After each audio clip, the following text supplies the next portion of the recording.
Okay, welcome back. And our guest this morning is APC chieftain Prince Ekenyem Nwafo Orizu.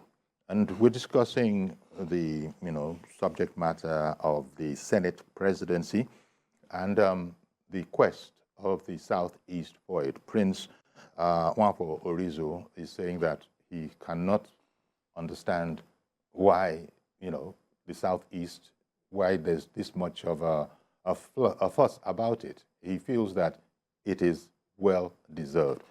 Now, newspaper headlines this morning say that 75 senators elect are backing Akpabio, according to Ndume. But I'm going to come back to Prince Nwafo Orizu. But in the meantime, let me just quickly get Mr. Adedeji in Ibadan's contribution out of the way. Good morning, Mr. Adedeji. Adedapo, please. It's Adedapo. I'm so sorry. Yes. Good morning, Mr. Adedapo. Good morning. Good morning. Go ahead, please. I've been a great admirer of TVC. Not because. Yes. Good morning. I'm an elder person. I'm 60 plus, and I've been an admirer of TVC and your programs. What we are discussing this morning about Senate presidency going to the Southeast. You see, I'm not a current member of APC, but I've been following APC, and I have great sentiments for APC.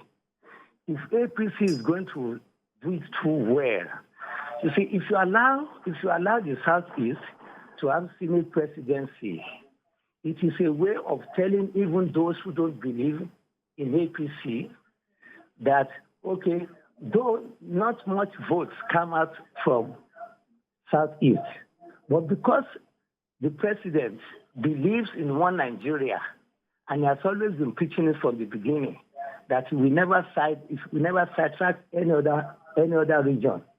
If we allow Southeast to have it, then, like that gentleman was saying, they have something to take home for the people of Southeast. People talking there in the Southeast, and okay, we are being marginalized, and they are not giving us very good positions. The members of APC that are from Southeast will be able to shut their mouth. After all, you are criticizing us that we are not getting anything from APC, but this is what we have gotten. For the fact being that Obi came out from the Southeast, that was what made APC not to be able to get something too reasonable from that place. I'll be against Uzo Kalu having it. The gentleman was talking of an organizing secretary of APC from that zone. It would have been given to them. The other senators would have rallied around against them and let them have it. So it should not be an inclusion that, okay, every other part are being included. It's a way of, although you did not give us so much votes, but this is what we have gotten. The next 2027 we are talking of, I bet you will see everybody from that area giving it to APC. So that's my solution. Thank you very much. Thank you very much for contributing it, Mr. Adedapo, calling in from Ibadan. Prince, yes, let me come back to you because I think there was an outstanding question that I imagined you would comment upon, and then Adedapo in Ibadan has also brought this, quite frankly, as it appears, there are now two sides to this particular coin. Yes. The first person who talked before why the thing should go to the South so that by 2027, Babio, the people of South is going to make a lot of impact.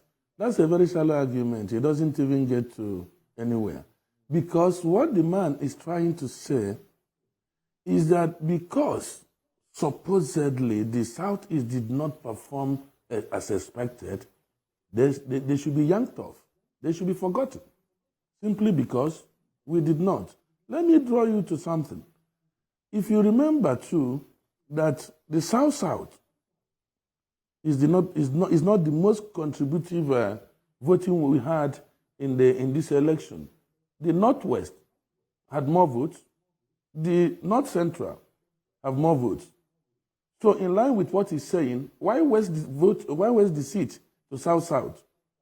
Why don't you just give it to Northwest and North Central? Because they perform very well, so we give it all to them so that they keep performing. By his argument. You don't treat people that way. And let me also bring attention to something people don't understand when they play double standard. What is actually the purpose of zoning? The purpose of quota system? The purpose of taking care of disadvantaged region or people? It is just to fill in the gap of the deficiency. There wouldn't have been any need to zone to anywhere if it's the winner takes it all. But nature has made it that all hands are not equal in a particular situation. So for inclusivity and fairness, you have to make provision for that is weak, or for he that is weak. If he starts saying it that way, then some of us might also want to look at other spheres of life in governance in Nigeria. There are areas, the southeast is towering. But in those areas, they tell you, educationally disadvantaged. Why are they disadvantaged? You should let them go to where they want to go. And the people with advantage to that, we keep on picking all the posts and picking all the exams and passing it. But it doesn't work that way. They are considered. In JAMB examination, different marks come from different states. Why? Because some people somehow are luckier to be making it better, and the other people are lagging behind. What do? You yank them off, and then the other people move on. How do you build a nation from there? So let nobody tell me that, actually, because it's not good for the nation. That's what I'm trying to say. We must always consider fairness, zoning, all right, quota system. That is what I'm saying, for the goodness of everybody. Let me quickly bring in Chris in Enugu, who has been holding on for a while. Thank you very much, Chris. Go ahead now. Hello, Mr. Yuri. Hello, good morning, Chris. Yes, your guest is still speaking as I'm watching him now. Hello. Yes, go right ahead with your contribution, Chris. Yes, I think the point has been. I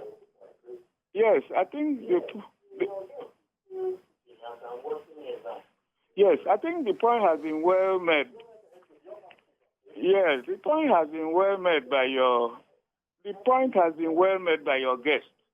Yeah?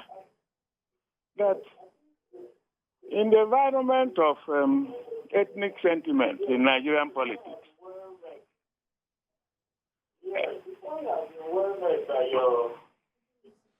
please don't listen to yourself. Don't listen to the echo. Just continue, please. Okay, I guess Chris couldn't sort of resist. It is a bit intriguing to be hearing yourself after you have said something. So Chris concentrated on that, unfortunately, and we lost him.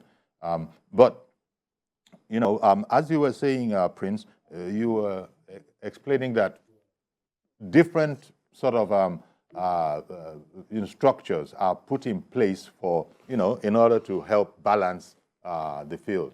And in different endeavors, whatever it is. It might be education, it might be politics, it might be anything. But because of the nature of our nation, this is why this. And so that seems to be what you're saying, because you asked the rhetorical question. So what are you going to do? Are you going to just cut them off, throw them off, even as others are making the argument of, the political contribution of the area, which you have faulted already, and said that doesn't really hold water.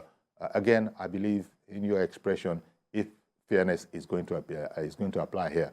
You've also said that the conversation should not be confused by going national, as it were, and going back in history and trying to enumerate the number of Senate presidents that are of Igbo extraction. That also is not helpful. Coming now to APC, your party, of which you are an elder, you are a chieftain. You explained at the top that, look, right now, when you look at the mix, 109 senators, 50, are from opposition, 59 from the APC. So anything could happen. All you just need is a few members, and then anything could happen. But then what do you say against the news this morning that 75 senators elect are reported to be backing Akpabio, according to Senator Ndume? anybody can say anything, but at least that has made headlines. Does that make any difference? No, not at all. Because you know this business. People who believe in something come up with information the way they like it. Brandishing these numbers is part of the game. I'm not arguing they don't have 75 because I wouldn't know the numbers they have. I know what we have, and even if what we have is still not a guarantee. Because I tell you something, this Senate presidency, the way the election works, is like in the Vatican. It's a secret voting pattern, and there is no way to know where the line is going until the smoke comes out when they vote a pope. So it is only when the vote has taken place and counted, then we know who has won. It is not by having 75, which they may have, I wish them luck, but the issue is, if you already have 75, why bother yourself? Why don't you just leave some other people to waste their time? Why are you bothering? Why are you consulting? Why are you going to meetings? You have 75. The deal is done. So you say this is the usual political game. This could be. It could be the usual political game. Let me bring in Mike. Mike has called in from Ikeja. Good morning to you, sir. Mike. I'm hearing that we just lost that caller, Mike, out of Ikeja. So you were just saying, Prince, that this is not news or strange to you. It's very much in the nature of how you people do what you do. And by you people, I mean politicians. Exactly. And you can see, because I don't want to go personal, because I don't have a personal thing against anybody. We're just trying to say this is what we think is right. And we want to convince the nation, convince the senators, please look into this. Use your wisdom. Please, we are not forcing anybody. We are saying, please, this is due us. Can you consider that? You can't force them. They have a right to understand you, agree with you, or not. But as far as numbers are concerned, one second, you can see by evening that number, another person will say is 39. It has been happening throughout the week. So there is nothing about number. I think this is morning delivery. Evening delivery we have to wait for. Indeed. And as you've just sort of further explained, it's not as if you have a personal interest in any one individual senator, but it's about the principle of the thing and fairness, the perception of fairness in the Southeast, right? No. One is to Southeast. With these reasons and these appeals I've been making, it's an appeal. Okay. Let me. Sorry, sir. I beg your pardon for interrupting you, but I beg your pardon for interrupting you, but Abbas is on the phone out of Ikeja. He's waiting. Okay. Let me put him on, and then you can continue. Good morning, Mr. Abbas. Good morning, Antiori. Thank you for calling in. Nice to hear from you. Indeed. Thank you. And good morning to your guest. Yes. Antiori, this issue of Senate President, we want one Nigeria. So let these senators come together and make them do what is right.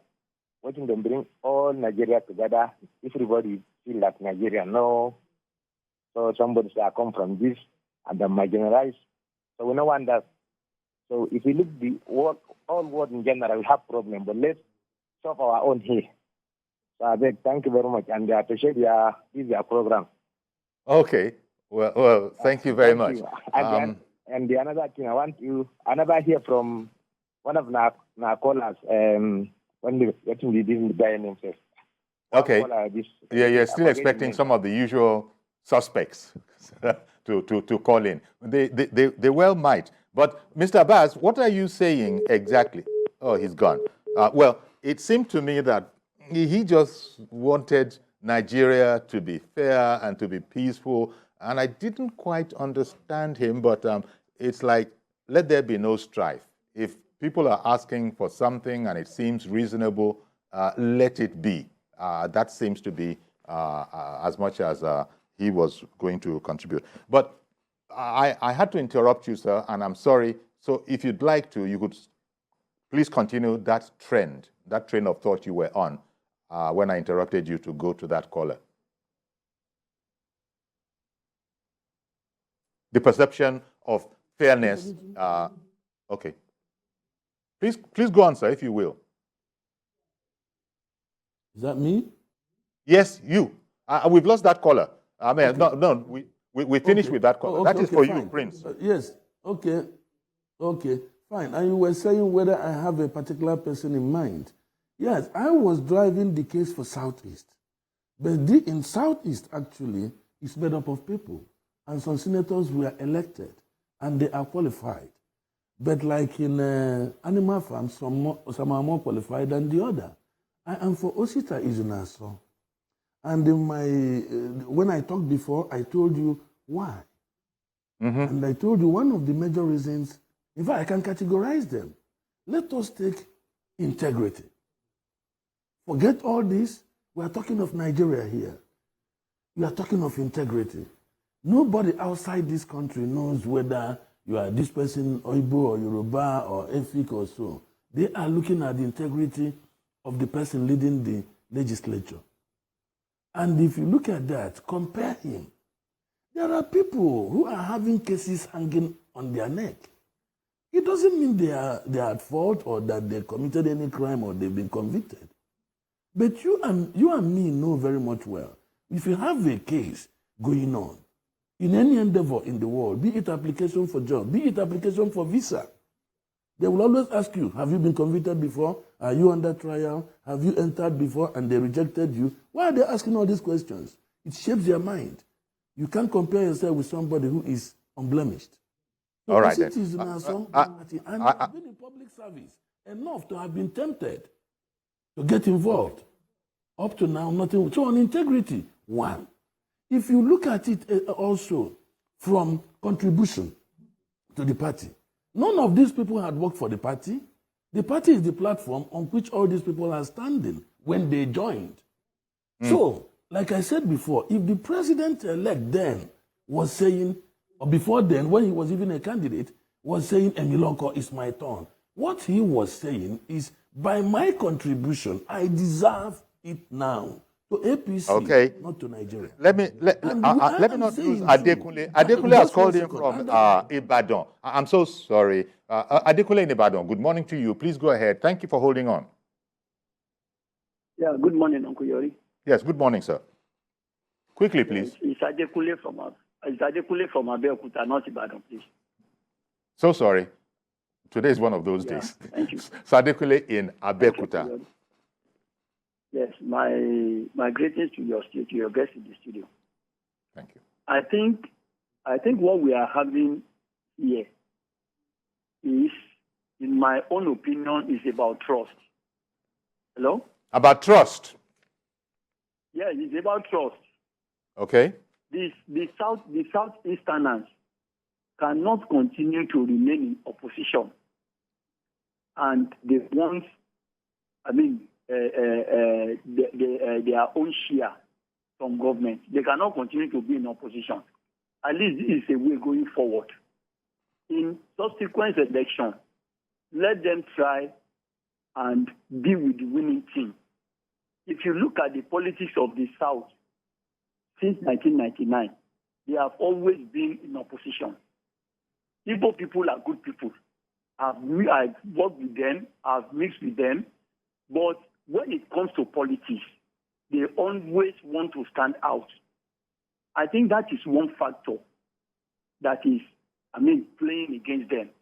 And two, let me also use this opportunity to tell your guests in the studio to please work on the Southeasterners youth. The way they portray the image of the Southeasterners on social media, they do it as if they don't want to have anything to do with any other region. It has to be them alone. I'm talking of the youth now. So okay.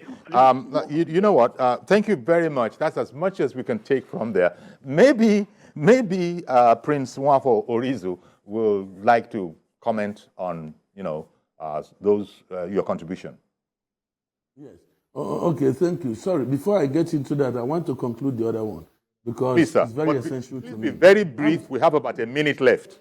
Yes, I'm being brief. I'm saying, okay, if Senator Osita Isinaso was there from onset, gave his services very much well, appreciated by the party from interim to the time we got power from PDP, and he's qualified, having been a ranking senator, and no baggage, he deserves to be considered seriously.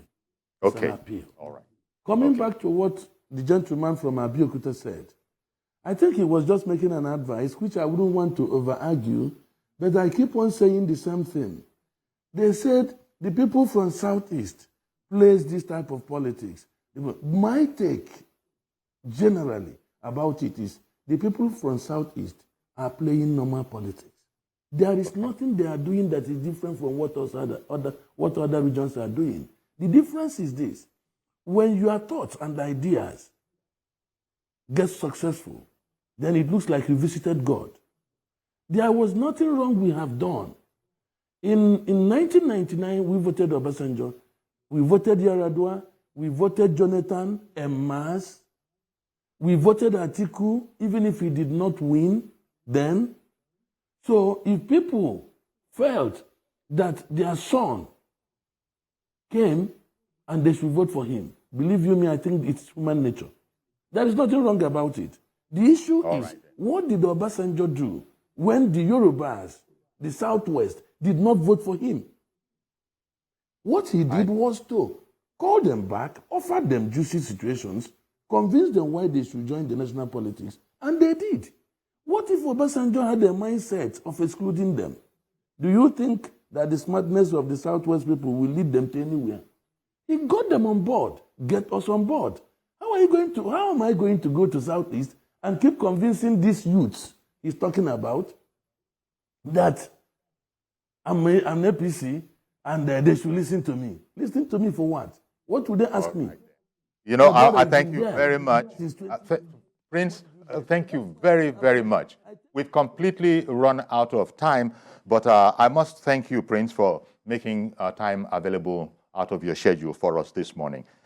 Thank you very much, APC chieftain, and son of Nigeria's first Senate president and first acting president of Nigeria, Prince Ekenyem Nwafor Orizu. That's our program today. Please join us tomorrow for a fresh edition. I'm Yori Folare. Bye-bye for now.